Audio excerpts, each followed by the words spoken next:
this session's on multilingual. There's my contact details. My sort of expertise in this area is twofold. One is I used to do a lot of web content management work back in the day, and obviously multilingual is a key requirement, especially here in Europe. And I'm also the instructor for the MCM web content management pieces as well. So we're going to talk a little bit about the problem space of delivering multilingual solutions, and it's going to be firmly focused at web content management. I might, drop in a few other bits and pieces about other types of solutions, but it's really talking to internet-facing websites, so .com sites, using the publishing infrastructure features. We'll talk a little bit about the multilingual user interface, which is a new feature area in SharePoint 2010. I'll talk through that and demonstrate that, and then we'll dive into the core feature that supports implementing multilingual, which is called variations, and that'll be the main body of the talk. Finish up with some general recommendations as well. Oh, there'll be a demo on the variation stuff. So it's almost impossible to cover this entire space in an hour, so we're going to have to go quite rapidly through the slides, spend most of the time in the demo, and we're going to focus on the features in SharePoint 2010. I'll call out the things that it doesn't do that need to be considered that are part of this solution space. Now, if we don't get time for questions at the end, I can't really stay long after the session. I've got to get out of here. But I can take questions either at some point tomorrow after the first session or in either of the Ask the Experts panels tomorrow, which are now at they're both on but at different times. Just for my benefit, how many of you already played with multilingual in SharePoint 2007? Okay, most of you, good. So you might go away from this session kind of nonplussed or reasonably happy. Might take a poll at the end. So the problem space is really around 3 or 4 key target scenarios. The first one is just to deliver a user interface that has been localized. So we're localizing the SharePoint user interface so that the ribbon and the site settings and all of that stuff, the SharePoint Chrome, is localized into the language of the contributor or the user of the system. But the content is the same regardless of the user interface. Then we're talking to multilingual sites, which is the classic variation scenario where each site has its own language and the content is localized as well. So the content is translated by usually a human, hopefully a human, because machines can't do translation very well yet, between the different sites. And then we have the idea of country sites, which is increasingly the main requirement is to have some content that's localized to one local language and then have localized sites as well. So the classic example here is somebody like Volvo Cars, whereby some content, you select your language on your first visit and the content is localized across their different sites, as well as obviously the user interface and so on. And you get different sites depending on your locality. Now, the thing to take away from this is multilingual is one of these catch-all terms. It means lots of different things to different people, and there's no one scenario that addresses it. And that's why there's no feature in any product, SharePoint or otherwise, that takes care of this problem in its entirety, because one customer's multilingual requirements are very different from somebody else's. And increasingly, the problem becomes more in terms of, an example would be here in the UK, you want content that's all in English, but still localized for different regions. Yeah. So Scotland, it would still be in English. Any Scottish people here? Oh, damn, so I can't make any insulting jokes about that. But so it's in semi-English, right? But the content has to be different, right? Because we've got different laws in Scotland and where, we pay more taxes and so on and so forth, right? Anyway, Another example here is obviously this last one, country sites, isn't much good if we're in Switzerland, right? Because there's many languages spoken in Switzerland. Same thing for Belgium or indeed Wales, you know, there's more than one language spoken in Wales. Okay, so the first feature is what's called the Multilingual User Interface, or MUI for short. And this is a new capability that allows our sites in SharePoint now to be configured to use alternate languages. So the site has a default language. That's the site language that was chosen when we created the site initially. Now, if you haven't installed a language pack, of course, that's the install language of the SharePoint installation. But as soon as we install language packs, we get the option to choose our language of the site. But we can also now, you know, configure these alternate languages, and what this is going to do is allow us to switch out the SharePoint user interface on a per-user basis. So the user will select their preferred display language, and it will switch out all the SharePoint UI into the alternate languages. Now this is web scoped. Scoped to the... I still hate these terms. Hopefully everybody is familiar with this. It's a dev session. You know, it's not scoped at the site collection.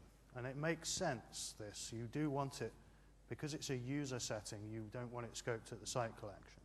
But it's a common requirement to want to, you know, sort of filter, apply this configuration across the site collection. I'll show you a little script that can take care of that. Now, we as developers can leverage this capability to provide a much easier way of localizing our custom solutions and features. So we can tie into the MUI APIs to build our own, you know, toolbar buttons, localize our ribbon content, and so on. We have an option to choose whether we want to overwrite alternate languages. So you'll see in a little while I've got a table in here for your reference which says which things can be localized and which can't. But some of them, like the title of a list, you know, that's going to be potentially changed by your end users. So you can specify whether you want those to be overwritten when somebody makes the change. Now, not all site templates can take advantage of this feature. And there's a couple of examples on the slide here. The only two currently that I know about are the blog and the meeting workspace. I wouldn't be surprised if something like the project server template was also wouldn't work in this case. The reason for this is site template has a property is multilingual, and those are set to false. The reason for this, for these particular two sites, is there are some elements of the blog site and the meeting workspace that include resource IDs in the URL. So if we turned on MUI for those, it would break those elements. Now, this may change in a future service pack, potentially, because a lot of people are complaining that the blog site isn't MUI aware. And as I mentioned, the script for enabling across the site collection there. Now, managed metadata services is able to take advantage of the MUI capability. And this is an example of how the APIs allow you as developers to leverage this new feature. Obviously, our terms that we enter into the term store can have alternate languages. There's no point having a metadata service that's only available, you know, that only provides for one language of the term, right? It would be totally stupid. And we'll see an example of that. Oh, one important point to note here is we can upload a CSV file to the term store, and it will import the terms. But it's only going to import the primary language or the default language for the term. So there is no way that you can upload a CSV file that's got the primary language and the alternate language terms and import a term set. You can do that through PowerShell object model. We're actually going to put that on CodePlex, so it will be available. You don't have to create that yourself. So switch over to the demo machine, and it's been a long day for me, so I'm going to actually sit down for this one.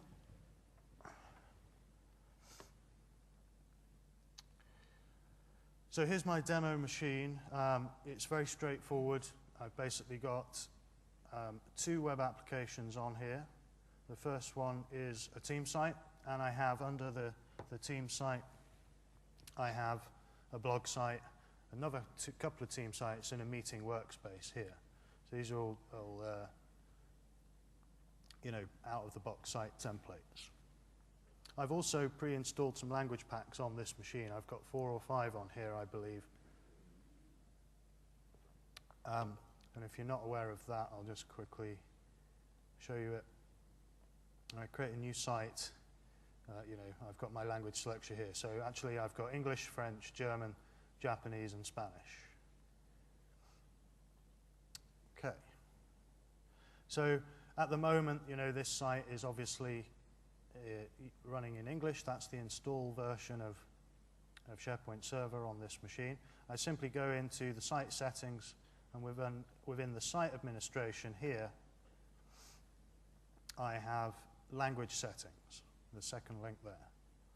So I go ahead and click that, and we can specify which alternate languages we want for this site. So I'll go ahead and put them all on here. Here's the overwrite translations option. So I click OK, and it's going to process that. And that's all there is to it. That's all I need to do. So now in my user menu, I have a select display language option, and I can choose from the currently selected alternate languages. So I'm going to, just for a laugh, switch this to Japanese, because I know you all speak fluent Japanese and can read it very quickly. So now you can see that my site UI, all of my SharePoint Chrome has been localized. You go back to site settings, you know, so I'm sure you know what all this means, which one to click and so on. And of course, if I go back to the site here, now I'm really just guessing. So, you know, my ribbon has been localized and so on and so forth. So fairly straightforward stuff.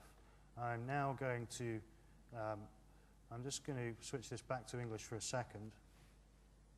Otherwise, it'll just be, you know, a random chance of me pressing the right thing. But of course, my team site at present still doesn't have, you know, doesn't have a setting apply because I haven't done that one yet.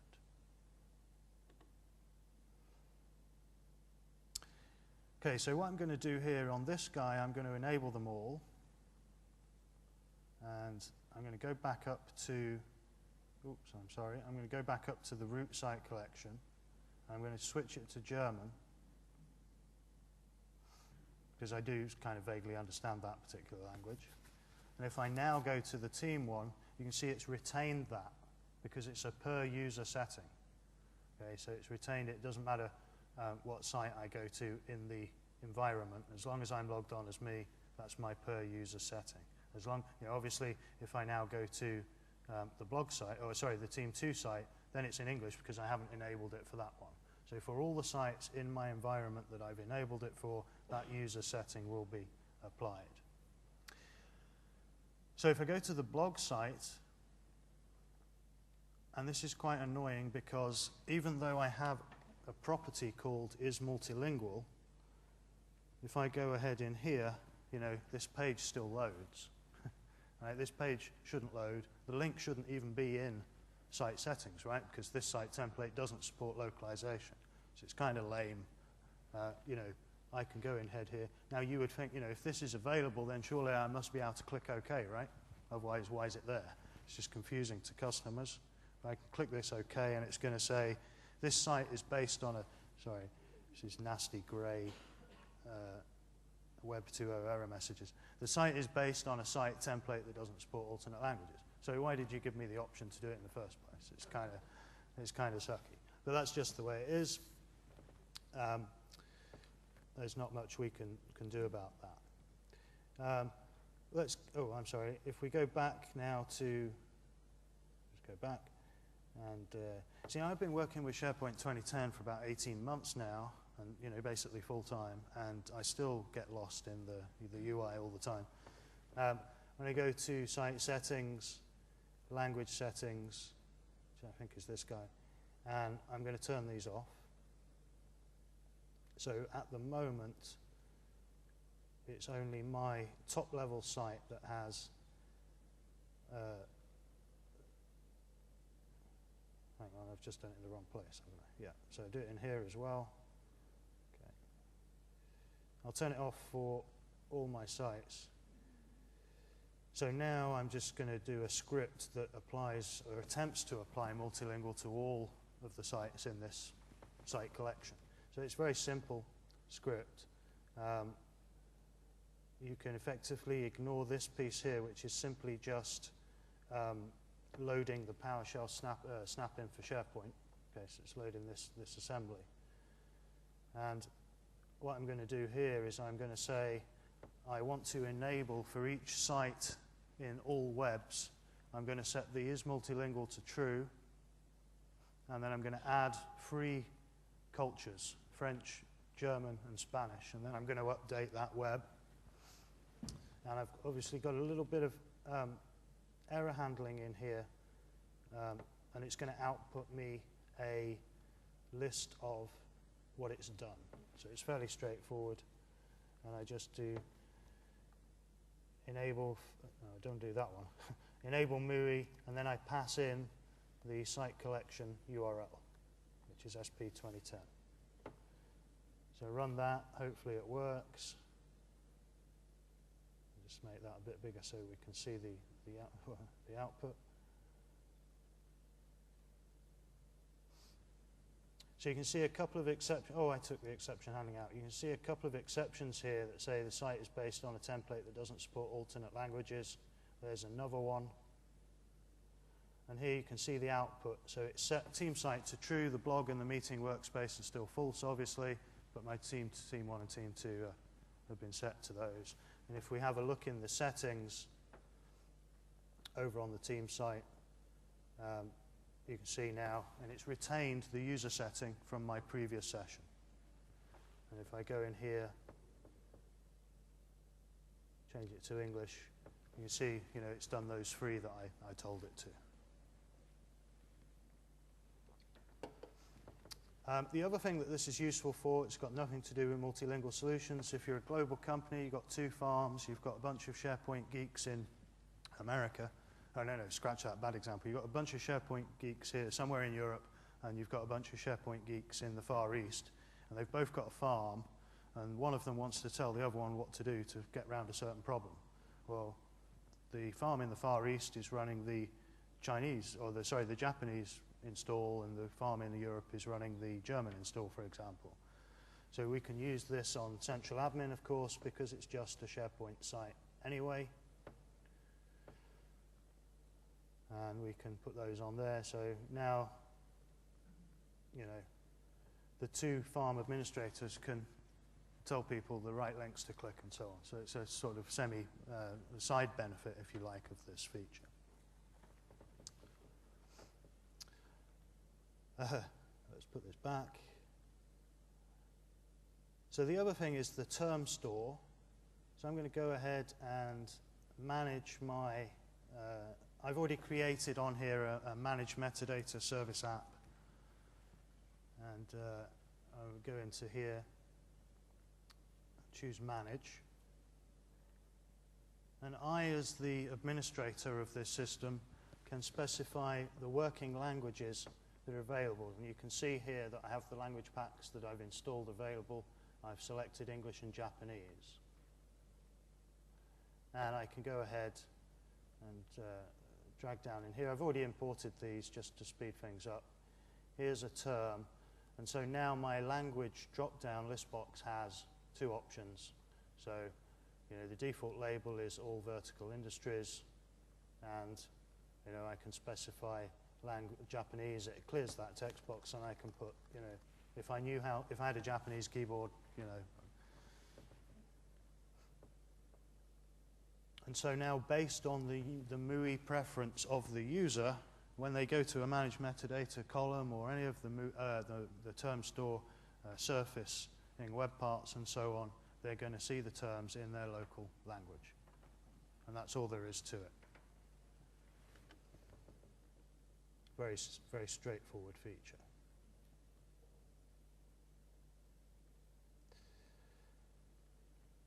Okay.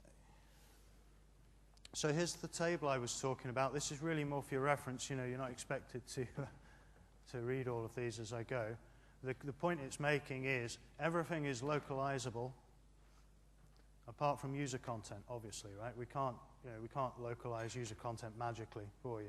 So the actual item data, permission levels, views, web parts, and so on, custom properties. Not supported is kind of a bad term. It would mean it just doesn't work. It would be a better term for this. But you'll notice, you know, what's called application content here, things like the title of the web, the title of the list, those kind of things, is localizable. And that's why we have that overwrite option in the user interface. Okay. So moving on to variations. How many of you have deployed variations? How many of you love working with variations? Oh, we got one guy. Excellent. Yeah, now, you see, the thing is, it's called variations, and it's not called multilingual, right? It's not called the magic translation service. Variations is really just a bunch of infrastructure features that enable you as a developer to build a solution that provides multilingual. The core concepts we'll look at is the language packs themselves.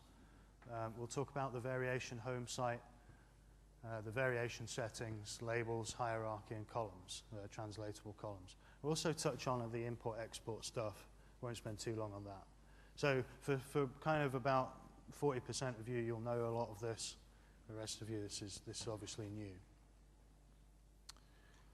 Now, planning out variations gets a very bad reputation, or has a very bad reputation, because of a number of reasons, but the fundamental biggest reason is it's misunderstood and it's not adequately planned. So not understanding what the feature can do, or buying into the Microsoft sales pitch, whereby you ask the Microsoft representative, does SharePoint 2007 do multilingual? And they say, yeah, we've got variations, that takes care of it for you. And of course, that wouldn't be true for any product, and it's certainly not true for SharePoint. But there's also the planning aspects of doing this. You have to do your information architecture right, otherwise you basically have to rip it all out and start again. So it's another area where the planning up front is probably the most important part of the implementation. You definitely do not want to be adding this on after the fact. So if your customer says to you, we want to go live this year with an English-only intranet, and then 6 months down the line, we want to implement, French, German, Spanish, that's a really bad idea. It's just not going to play out well. You can't bolt this on afterwards and have it be the way you want it. I'll come back to storage design when we get to the hierarchy creation. We'll spend a little bit of time on navigation and the redirection things. Now down the bottom, and it's deliberate on my part to have this one down the bottom, it's an attempt at humor, right? Variations doesn't do translation, right? You do not want a computer attempting to do translation. I'm attempting to learn Dutch, which is not going so well. And the Bing translator type thing, the Babelfish type thing, is actually quite useful for very short phrases and so on, or more importantly for understanding what somebody else is going on about. But they're terrible. Right? There is no way a computer can pick up the context. The translation, human translation, is still the way to go. So this guy is not going to translate content for you. I've already spoken about this stuff, so this is really just a slide for reference, going into more detail on each of the bullets. So the language packs provide localized site templates. That's the stuff we just saw with MUI. So it's the ribbon, the site settings, and so on. Now, language packs, a common misconception, if you like, is that the language packs are required to do variations. They're not. Okay, it's a scenario-specific requirement. If you want the content authors or the translators, the translation service, to have all of the SharePoint UI, like the approved page and the ribbon, to be in their language, then you need the language pack. If the translator hopefully speaks both languages, right? Otherwise, they wouldn't be a translator. Then they should be able to handle, the ribbon in English, for example, if English is the primary language. Of course, with the MUI feature, this is a bit better because now we can chop and change on the fly. It makes it a lot easier. But the more language packs you have, the bigger your installation and patching burden will be. This is not a small deal, right?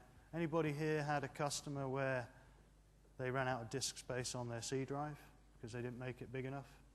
Ever? Yeah, it happens. And some of these language packs are bigger than the install base, right, for the English version. And if you want to do complex character sets, right to left languages and so on, Chinese is the example for this. You need to install the Chinese language pack for Windows first, which is another 4 gig ISO. And the more of these guys you have on the machine, the longer your patching is going to take, the longer every time you move to Service Pack 1, Service Pack 2, etc., is going to take longer. So the way this works is there's an installer for SharePoint Foundation. That's all the SharePoint Foundation site templates. And then there's another one for SharePoint Server, and that includes the Office web applications. So there isn't a separate installer for the Office web apps language packs. What you definitely don't want to do is run the farm configuration, the SharePoint configuration wizard like it tries to make you do after every installation. You want to install them all each time, clearing the checkbox, and then after you've installed them all, then run the configuration wizard once. Saves you a bunch of time. But just bear in mind the disk space here. And again, if the customer says to you, oh, how many language packs are there? 42. We want to install all 42. That's a bad idea, right? Unless you have a requirement for it, don't install it on the box. The packs that are available sort of now to the public are the 6 or 7 that are listed there. The packs available at RTM sometime in the next week are the same, but we also have Dutch. Now, in my opinion, the Dutch language pack isn't much use, but I haven't seen this one yet, so I don't know if they've improved the localization there. Now, we're going to have this tiered release, right? So they're not all available at the same time because, there's still some work going on, behind the scenes to get some of these done. So there'll be other waves of other language packs will come on stream as we go forward. Now, I can't talk about timeframes there. The reason I can't talk about it is because I don't know. It's as simple as that.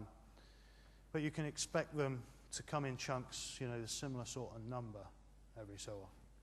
For things like patches, the cumulative updates, there's still a commitment that they will be all language, the global package will be shipped and include all language packs for the updates and service packs.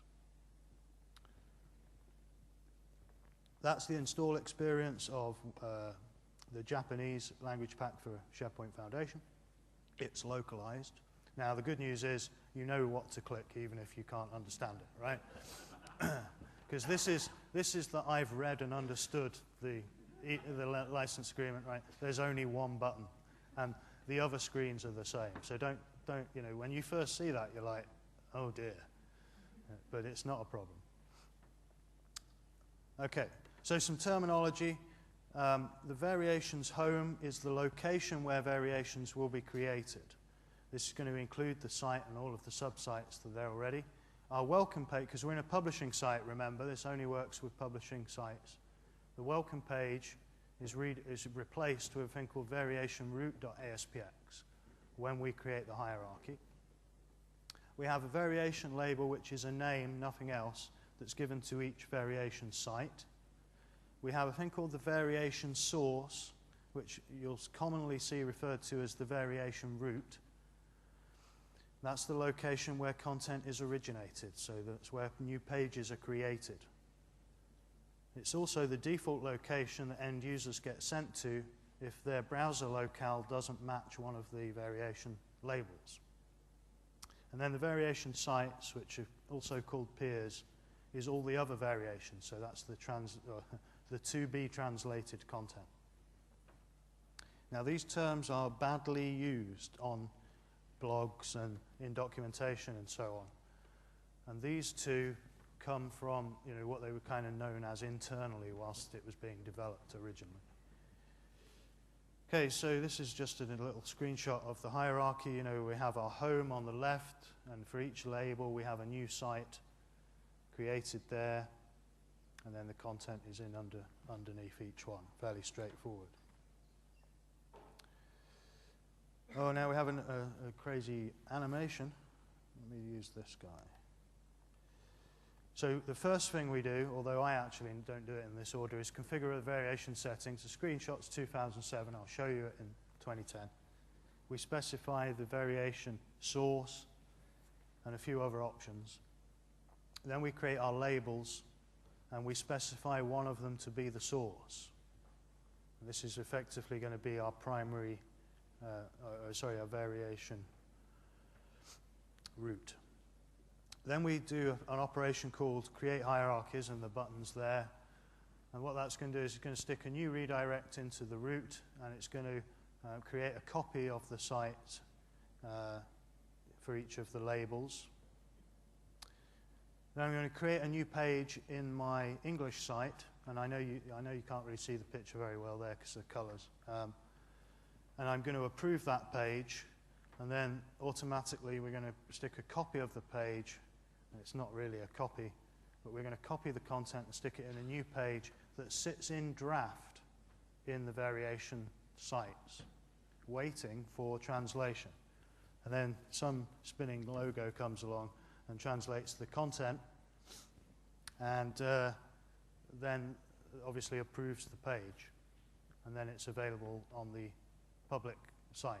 Now this guy down the bottom, the mobile, that doesn't need translated. All we're doing for the mobile device is switching out the master page or something to render it differently.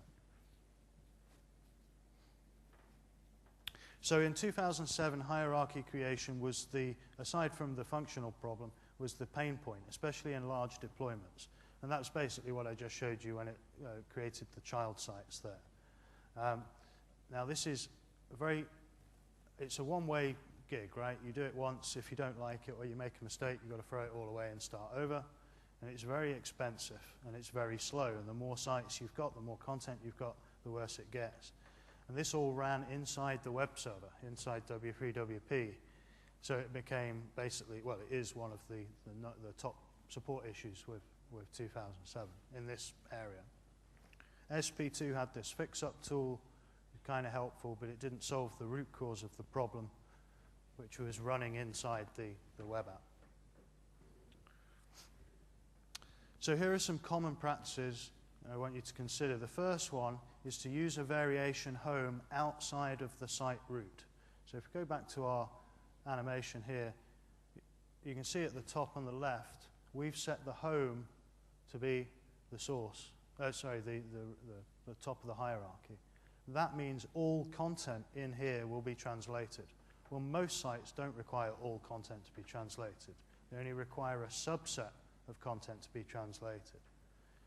So if we have the variation home outside of the site, the top level site, then we can avoid that. The other thing we can do is disable the propagate pages timer job. And the reason for this is if the first time I do my page, it's fine, it gets translated. But then the author in the English site realizes he's missed something or he's made a typo. So he makes a one-character change to the page and he hits publish. What's going to happen by default is Variations is going to pick that up and it's going to overwrite the previous translation with the page in English again with the typo fixed. So to avoid that, for just things like typos, a lot of people will disable the propagate pages job. It's also useful for large sites because it's an expensive operation, and we can then we can specify some additional metadata. We have a custom field in our publishing content type that specifies, the contributor is telling us whether it's a major change or whether it's a typo fix, and run the propagation based on that. and also custom user UI for translation management. And you'll see why that's important in a second. So how's it improved in 2010? We have basically taken the whole timer jobs and everything else, the variation hierarchy creation, taken that out and put that back in, or taken it out, put it into the new timer service infrastructure. We also changed the default scheduling. So instead of it being every minute, which was a really stupid setting, it's now every hour. And we're only going to do 100 items per execution. So we're not going to get into a situation where it's done half of them and the server bails and we don't know where we are. If the timer service is restarted on the machine, which can happen because the guy next door that administers the machine is a fool, or it does it because it uses too much memory on the machine, or it otherwise just has a hard fault, these timer jobs will restart the next time the timer service starts. And we still have the same fix-up tool. There have also been some improvements in the database schema, the list schema, I should say, same thing, that makes this more efficient behind the scenes. These are all improvements that you're not going to notice with the UI or anything like that. We also got an improved user interface for the content authors so they can view the differences between the variations and their targets. You see that it compares the most recently propagated to the most recent source published. And we have a pop-up report so you can have the two windows open, seeing the report versus the page.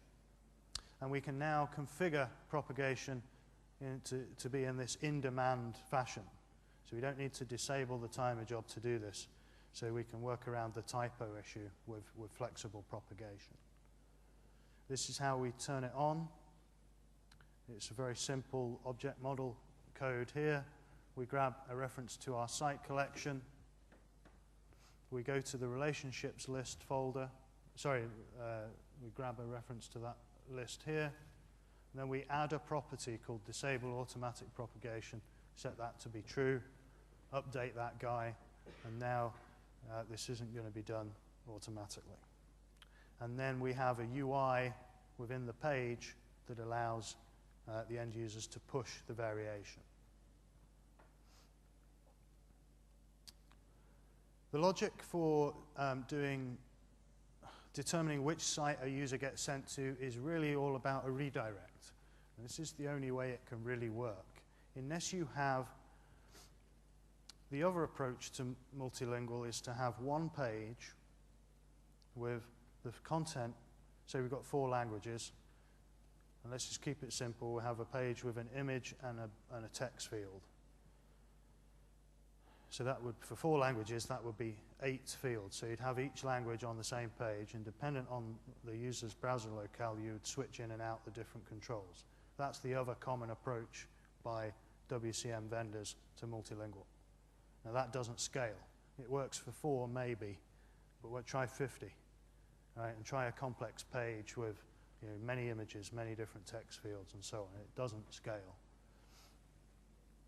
So we're doing it by redirection. As I noted, when you create the hierarchy, the welcome page is replaced with variation root.aspx. What this is going to do by default is going to check out the HTTP request, pick up the end user's browser locale. It's going to, if a variation matches for that, it will redirect to that. If it doesn't, it will redirect you to the default. You can customize this. So good examples of this being customized are Swiss.com, the airline, and Volvo Cars have both got user selection of language using variations to varying degrees across those 2 implementations. We used to have a thing called the variation label menu control. This allows user selection. Never use it ever in production. It's a total disaster, performance killer. It's deprecated in 2010. It's still there.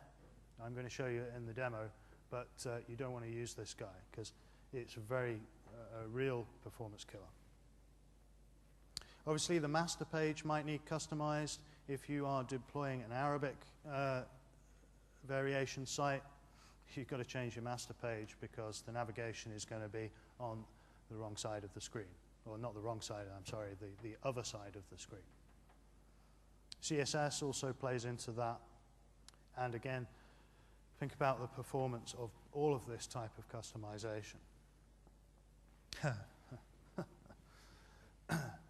We also have the ability to import and export variations. The idea here is you can export the variations, give them to a third-party translation service. They do their magic, and they give you them back, and you put them into the system. But it's out of the box.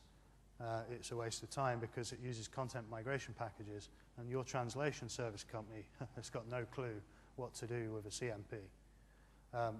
Now, there are add-ons to this, but basically you have to build a tool to manage this. And the idea was that some vendor would step up. They haven't. It's kind of a pointless feature. Okay, so I'm going to quickly show you this. I probably won't be able to do all of it.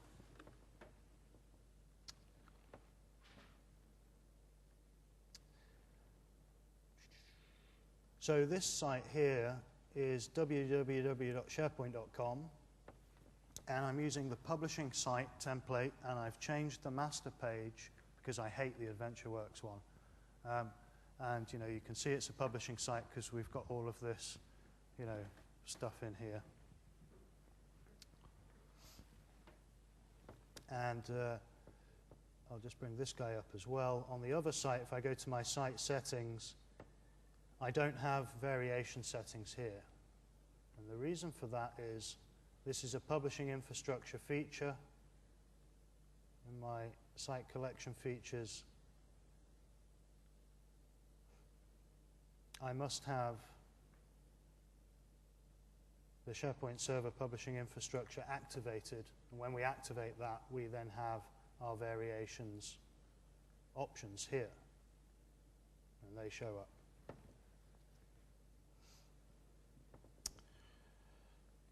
Okay, so the first thing we're going to do, or the way I do it, is I always create my labels first. And that should make sense as I go through it. So I'll create a new one, and I'm going to call it English. And my display name is going to be English. And my site template language is going to be English. And this is where I select my browser locale. So this is where I'm going to do the match on. It doesn't matter a damn what I put in the other boxes. This is the important thing. And I'm going to select English. And I'm not going to select that one. No offense to the Aussies here, but that's not English. And I'm going to select that one. You know, actually English as opposed to American. And I'm going to choose publishing sites and all pages. Now, what I'm not going to do here is set this variation to be the source variation. I'm not going to do it yet. It's telling me it cannot be modified after the hierarchies have been created. That's not actually true. If I do this, I can't change it until I throw this label away. So I'm not going to do that.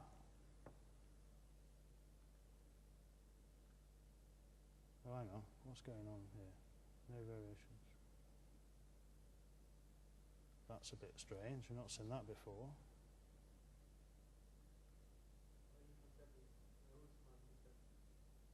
Oh, I'm sorry. Yes, I missed a step.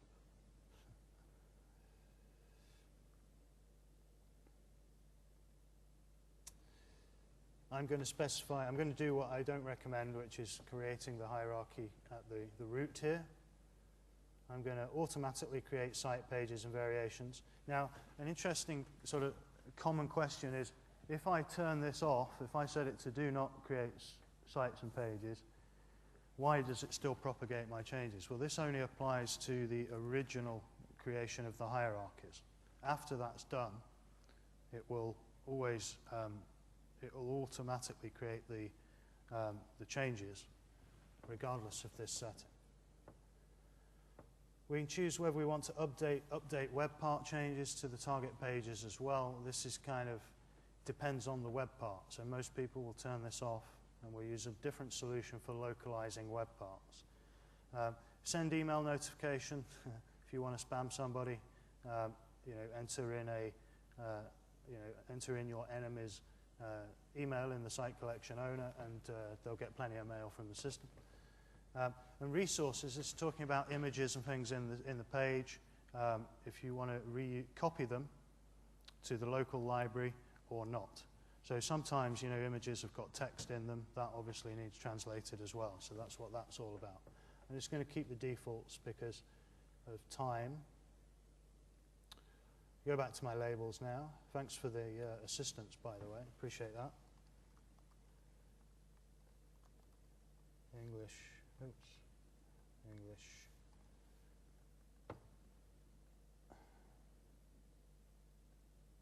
English UK. I'm going to do another one. We'll do this German. And I'm going to use this as the display name. So the display name is what shows up, obviously, in the user interface. And we're going to do German. I'm going to do Germany. And I'll do one more, because two's kind of lame. French.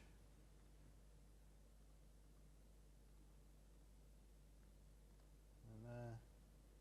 French and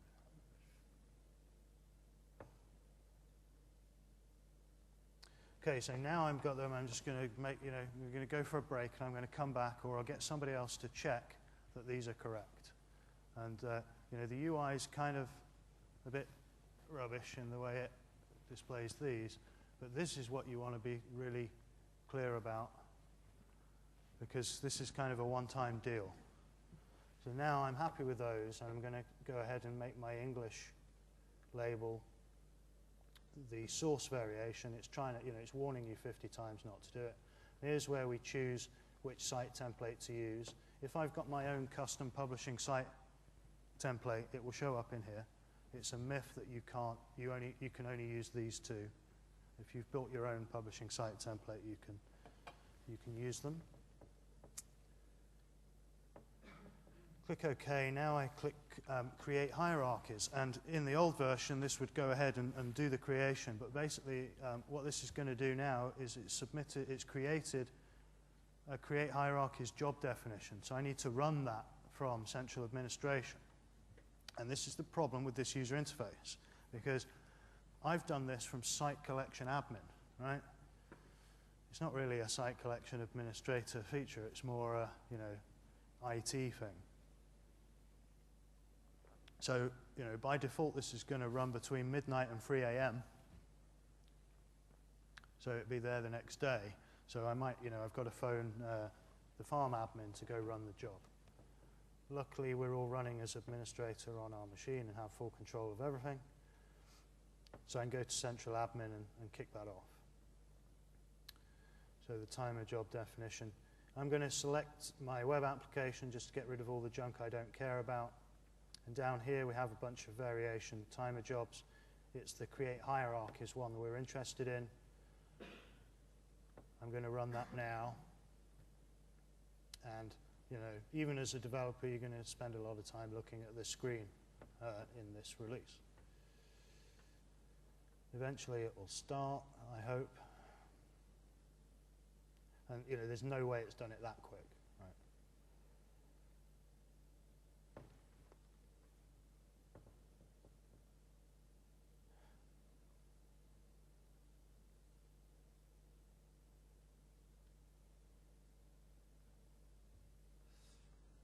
It's a bit worrying.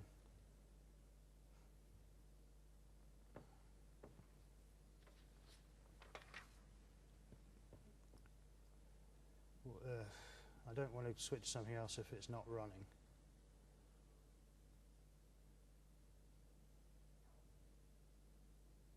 Oh, it's here. So run now means run in a minute, obviously. Typical SharePoint, right? It doesn't really understand time. It's like the usage reports, 30 days, right? Which is really useful for doing a monthly report.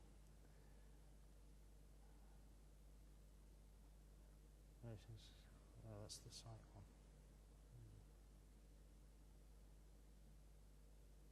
Oh, it's okay. So it's saying it's completed, which is kind of worrying. I don't believe it, I'm afraid.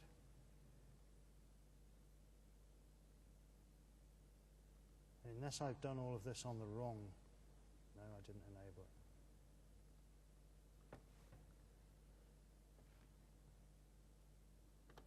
It's not done it. Oh, I have done it on the wrong application. Sorry, not paying attention. I need to do it on the web application that I'm working with. Apologies for that. It's been a long day. So we're on that now, and hopefully that will kick off. There you go. So we're at 5% again, and you know this doesn't work. It will be 50% and then it will be finished. So whilst that's doing that, I'm just going to show you the variations route landing page. This is what is going to be replacing the welcome page, and there's a bunch of goop in here. We don't really care about any of that error handling stuff, right, do we? Anybody do that? We're basically going to redirect based on our browser preference. We're grabbing that and we're doing a redirect to the variation that matches, if it does match. So this guy lives in control template. So there's an ASPX that includes a single user control, okay? So the user control is obviously in control templates, and it's way down the bottom with variations route landing. So that's the file that you want to, if you want to change the behavior, you customize that. Well, take a copy of that, customize it, and make a reference to the new one in the ASPX.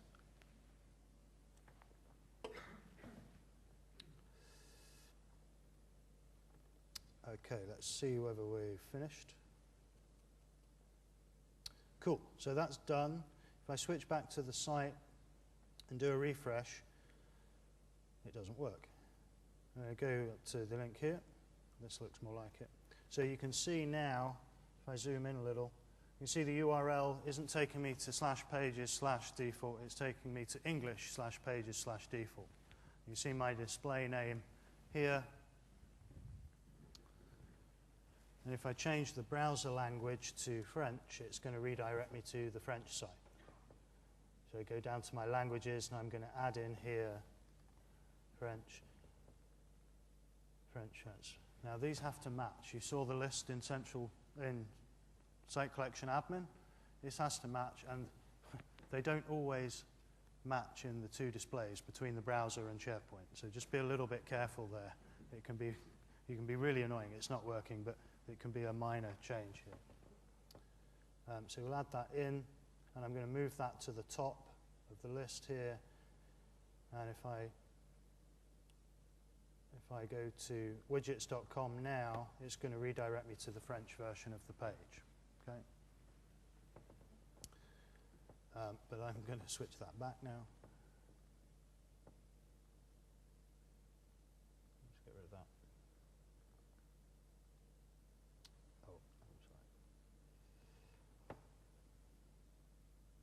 Okay, now the interesting thing to note here is a couple of things.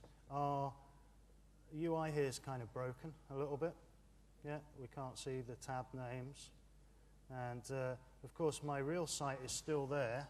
If I go to pages, pages default directly, that's still there.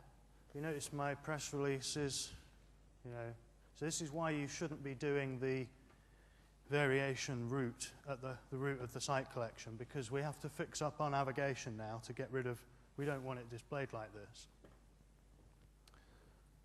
And a few things break. There's also an interesting oddity up here in this section of the screen, whereby I'm sure I used to have something else here that I can't quite get to. That it's kind of made a mess of the markup a little bit, and that's because of this. The variation menu control that we used to have is still referenced in the default master page. So if I want to tidy that up, I need to switch the master page for the site collection. So I have a copy here of it that's been fixed up. So I've removed the reference there to the global, what's called a global site nav control. And now you see my give feedback has come back, which had vanished before. And the reason for it is you know, below here that I couldn't see because it's hidden by the frame, there was some error messages about the control. So go back there now and you can see I have my give feedback. So for the demo, I'm going to re-enable that control. I have another master page. Wrong place. I have another master page here, v4 vars, and if you want this, email me and I'll give it to you. It's, you know, there's nothing complicated in it. I've just effectively fixed it. So now here's my navigation menu control as before. And the only reason you're going to want this is as a developer, as you're building your solutions, you want to quickly chop between sites. Or if you're doing a demo like me, you want to quickly do it. You don't want to run this in production because basically every page request, it's going to go and query. It's crazy. It's going to query the content database to see whether that page exists and is published for each variation,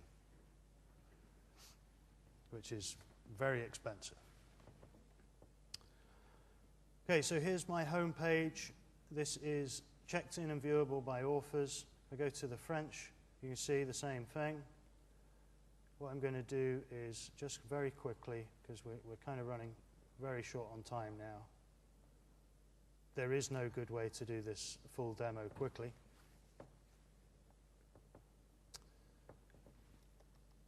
I'll put some page content in there and I'll put an image in and publish this guy. By the way, the only reason I'm using the standard sort of SharePoint template here is because the publishing ones are so horrible and messy. They're a really bad start point for this stuff.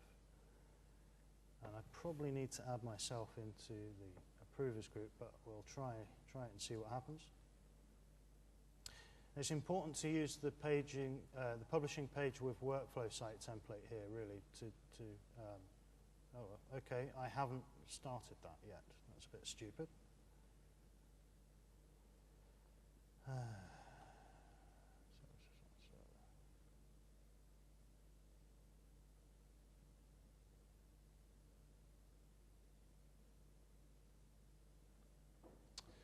See, my problem is I try and keep the machines as minimal as possible so it's quick, and then if I make a mistake like this, it all falls apart. Okay, I don't really understand why that's not working.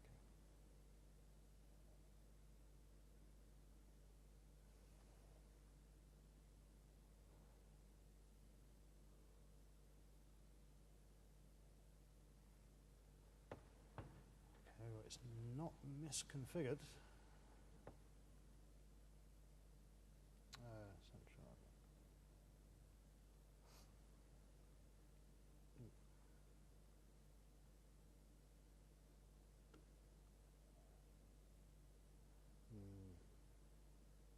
I don't understand that.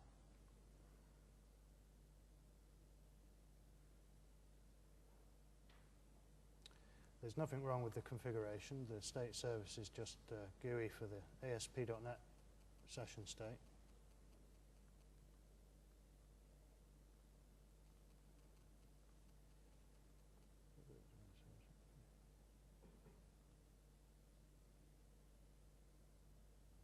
That's very interesting.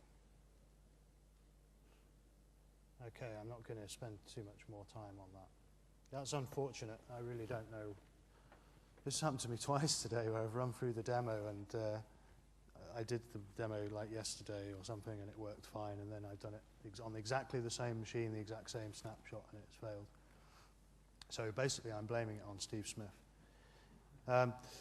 What I would have done here is, publish this page. It would then basically, do the propagation and publish this down to the next all of the variation peers, and that would be a waiting translation.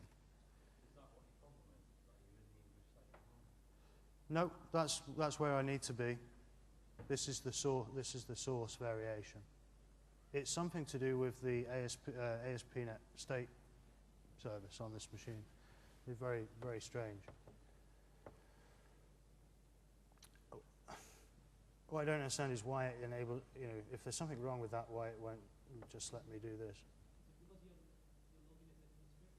No, the administrator is a regular user. It's not the system account or...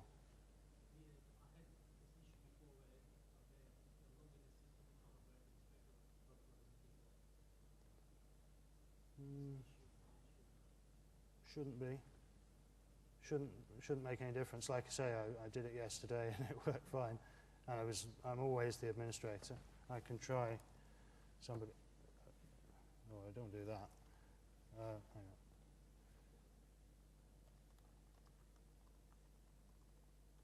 Oh, I need to put the right password. He doesn't have access to the site either. So,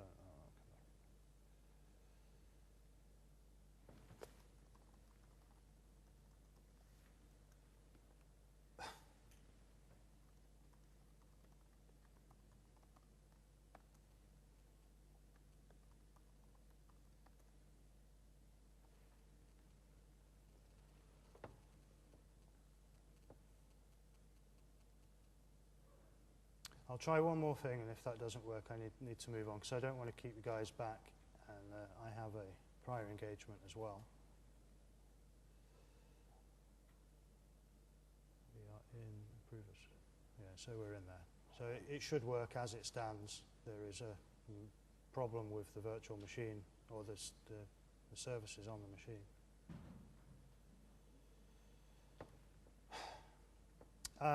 Just to show you the UI here, by the way, these three options here. The first one is grayed out, view changes. If I was on the French site and something had already been published, I could see the changes between that one and the source. And these two buttons are what the user can, the update and create are the buttons that the user can click to, if we've disabled propagation. This will be used by the end user to manually submit an update or a brand new variation.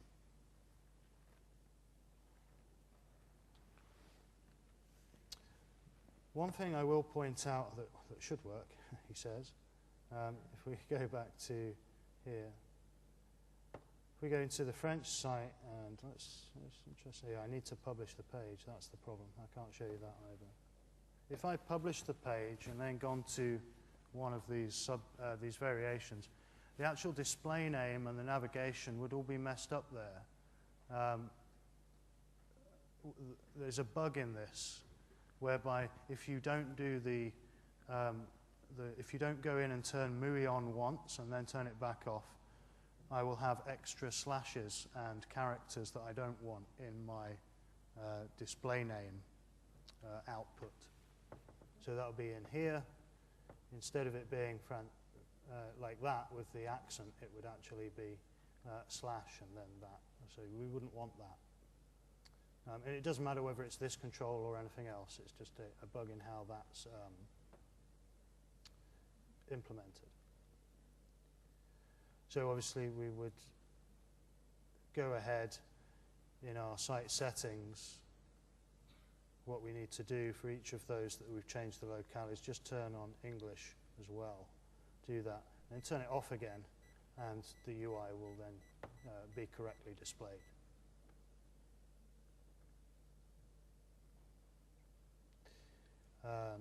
Just open this. Here's our site for flexible propagation, our PowerShell script. We're just loading up the SharePoint PowerShell, we're loading up the core SharePoint component, and then we're just creating a property to the relationships list. And we set that to be true, and really the only other thing we do is update it, of course. And so now we can take advantage of these two buttons here. Now, all this is doing is submitting the page to the relationships list, right? That's all it's doing. So it's not actually in time, because this runs outside in the timer job process. It's not doing it immediately. It will do it whenever the next propagate page changes job runs.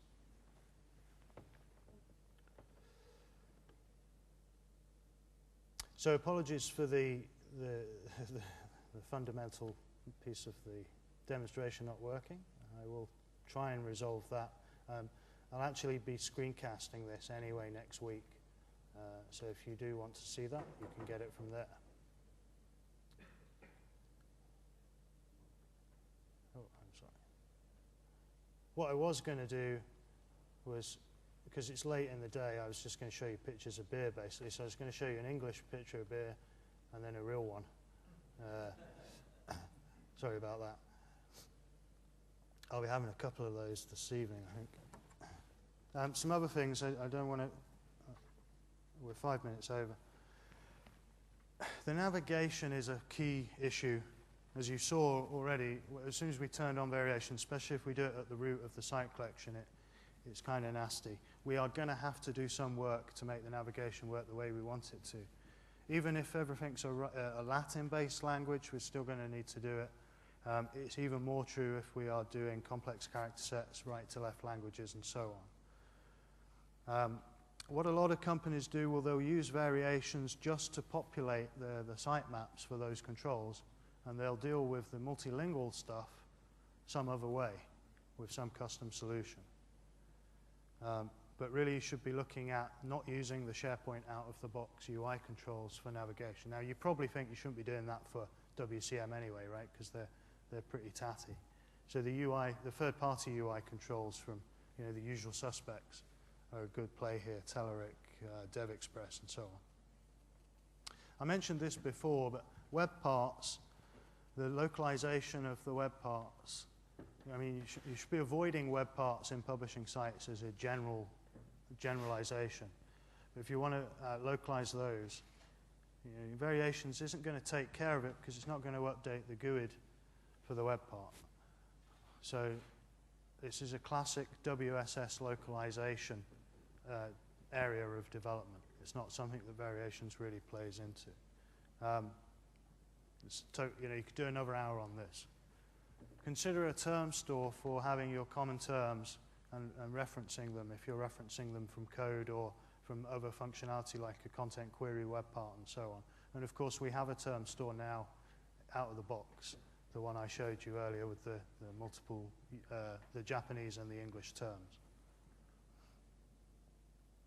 Whatever you do, don't put some other redirection nasty in between your users and your SharePoint servers. And when I say nasty redirecting, I'm talking about reverse proxies, web publishing devices, or some custom URL rewriter that you've written to remove pages from the URL. It's not supported, period. There's no exception to that. But it can confuse the variations redirect. You don't want to have a redirect to a redirect to a redirect. Right? It's just a bad idea. If you do implement custom language selection, so the user is selecting their own language like the Volvo example, generally speaking, you're not going to be able to unplug that from customer 1 solution and put it into customer 2's, because you're basically going to be doing that a different way for every customer. And of course, the human translation process is the most important part of doing this anyway. Right, so the technology can only, even if the demo worked, right, you wouldn't be going, well, that's incredible, it does automatic machine translation, because no machine can do it. And I would also advise you to be extremely cautious about using third-party add-ons. There's a couple of vendors who are selling We Solve Multilingual for SharePoint solutions, and they don't, unfortunately. If you want to know more about some of the issues with those, then you can catch up with me tomorrow and I can talk a little bit more about that. Don't believe the hype there. Be very careful with those solutions. Search engine optimization, this again is not really specific to variations, but and we're not talking about having friendly URLs here or any of that stuff.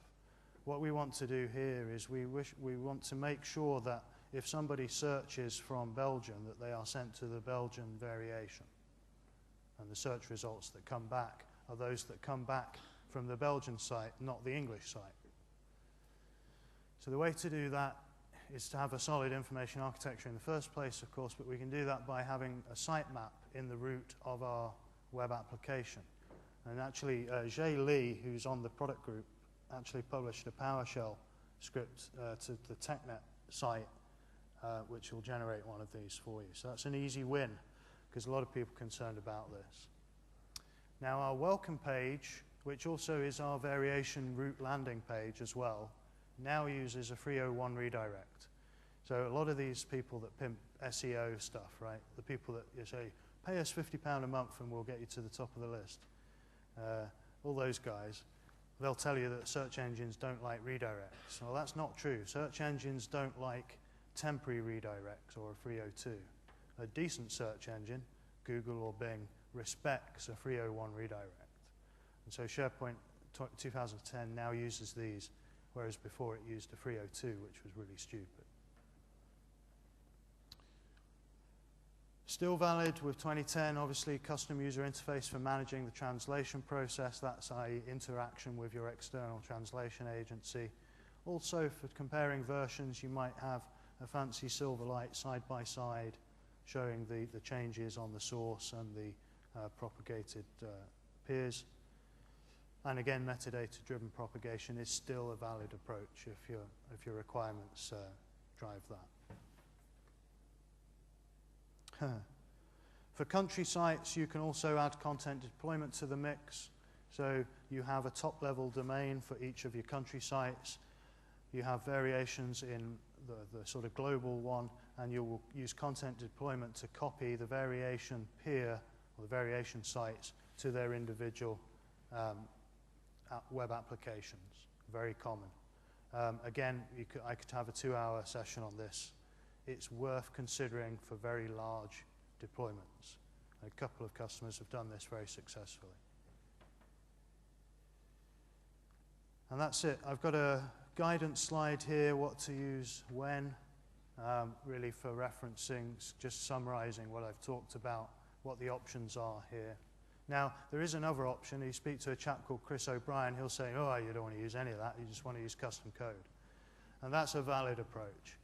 But of course, most people buy a very expensive server product from Microsoft, want to, basically he's writing his own multilingual engine. So if that's not an option for you in terms of cost, time, etc., then these are the only options. And that's it. I'm sorry for the demo not working twice today, and also for the overrun. Hope it's been useful.